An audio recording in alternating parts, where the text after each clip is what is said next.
High on a hilltop, nestled amongst ancient trees, stood the Grand Animal Orphanage. It was a place of refuge, a sanctuary for lost and abandoned creatures. Creatures of all shapes and sizes found solace within its walls. The air buzzed with the chirping of crickets, the rustling of leaves and the gentle murmur of animal voices. It was a symphony of life, a testament to the enduring spirit of nature. The orphanage was a melting pot of diversity. Feathered owls huddled alongside furry foxes. Tiny mice scurried past lumbering bears, and, in a quiet corner, a bond of friendship blossomed between two unlikely companions. Cinder, a dragon hatchling with shimmering emerald scales, was small for his kind. He was often teased by the other dragon hatchlings for his size and clumsiness. He longed for a true friend, someone who would accept him for who he was.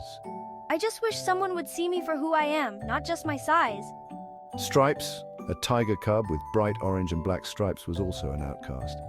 He had arrived at the orphanage with a limp, a memento of a cruel encounter with a poacher's trap. The other cubs avoided him, fearing his injury made him weak. One sunny afternoon, Cinder stumbled upon Stripes hiding beneath a willow tree. Who's there? Stay back! Stripes, startled by the shadow looming over him, let out a hiss. Cinder, surprised by the hiss, stumbled back, his tail knocking over a pile of twigs. Oh, I'm sorry. I didn't mean to scare you. The sound of Cinder's clumsy fall made Stripes chuckle. It was a small sound, barely audible, but it was enough to break the ice. You're funny, you know that? Cinder, relieved that he hadn't been met with more hostility, let out a small puff of smoke from his nostrils, a gesture he knew amused the other hatchlings. Thanks, I tried. And so began an unlikely friendship. Cinder, with his clumsy charm, and Stripes, with his quiet strength, found solace in each other's company. They spent their days exploring the vast grounds of the orphanage, sharing stories and comforting each other when the memories of their past proved too painful to bear. They were inseparable, two halves of a whole. Let's promise to always be there for each other, no matter what. Always, Cinder, always. Cinder's clumsiness was balanced by Stripes' cautious nature, and Stripes' shyness was offset by Cinder's boldness. Together they faced the challenges of growing up in the orphanage, their bond unbreakable. One fateful night, tragedy struck. A fire sparked by a stray ember from the hearth ripped through the orphanage. The dry wooden beams of the old building were no match for the flames' hungry embrace.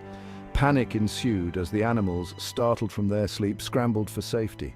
The air filled with the acrid smell of smoke and the terrified cries of creatures caught in the inferno. Stripes, where are you? Stripes! Cinder and Stripes, awakened by the heat and the sound of crackling flames, found themselves separated in the chaos. Cinder, his eyes stinging from the smoke, searched frantically for his friend, his heart pounding in his chest. Stripes, please answer me! He called out for Stripes, his voice hoarse from the smoke, but his calls were swallowed by the roar of the flames. The heat intensified, and Cinder, choking on the smoke, was forced to flee the burning building. I have to find a way out. I have to find Stripes. And with a heavy heart he ran, not knowing if he would ever see his friend again. The fire left a gaping hole in the heart of the forest, a charred scar on the landscape. The Grand Animal Orphanage was no more, reduced to ashes and rubble. Many animals perished in the blaze, their stories forever unfinished. Cinder and Stripes, separated by the chaos and confusion of the fire, were presumed dead. Unknown to each other, they had both managed to escape the inferno, their lives spared by a twist of fate. Years turned into decades. Cinder, rescued by a kindly hermit who lived on the edge of the Dragon's Spine Mountains, grew into a magnificent dragon. His emerald scales shimmered like 1,000 emeralds, and his wings, when unfurled, spanned the width of a valley. Stripes, found wandering the outskirts of the Emerald Forest by a lone tigress, grew into a formidable tiger. His orange and black stripes were bolder than ever, and his roar, a deep rumble that shook the ground beneath his paws. Cinder, raised in the shadow of the Dragon's Spine Mountains, learned the ways of his kind. He soared through the skies, his powerful wings carrying him effortlessly above the clouds.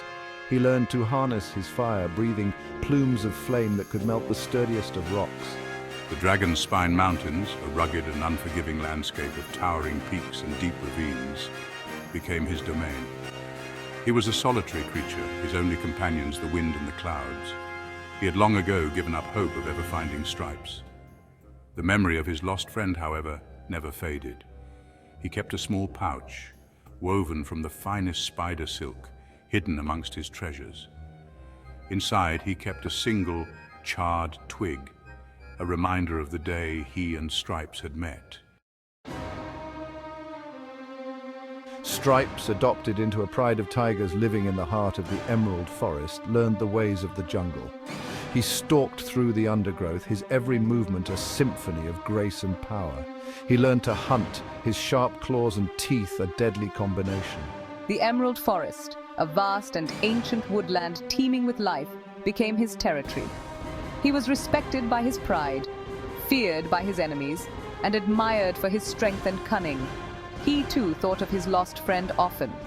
The memory of Cinder, with his clumsy charm and infectious laughter, brought a bittersweet ache to his heart. He kept a small, fire-blackened scale, a gift from Cinder, tucked safely beneath his bedding. It was a tangible reminder of a friendship lost but not forgotten. Unbeknownst to Cinder and Stripes, their paths were about to cross once more. The Dragon's Spine Mountains and the Emerald Forest, once separated by a wide expanse of plains, were now separated by a narrow strip of land. This strip of land, rich in resources and teeming with prey, became a source of contention between the dragons of the mountains and the tigers of the forest.